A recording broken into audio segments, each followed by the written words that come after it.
Okay, so this cloth actuator that I built before, it's got two fingers on here, you push and pull, and the servo on the other end, it's supposed to rotate. I think the wire has come loose.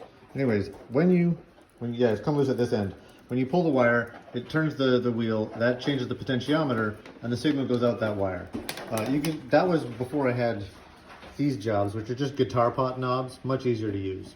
I don't have an extra pot knob to put on here, because that's what I really want, is a pot knob right here to read this movement. There's an additional problem, is on the back of here, you see this is an Uno, and I'm using 1, 2, 3, 4, 5, 6 analog inputs. That's all you get on an Uno. So I may have to switch this up to a Mega or some board that, what board would you suggest is the easiest for me to do? I just need to read in 7 analog values, maybe a digital or 2 later, and that's it. And then feed it out through the serial to my PC. Tell me what you would do.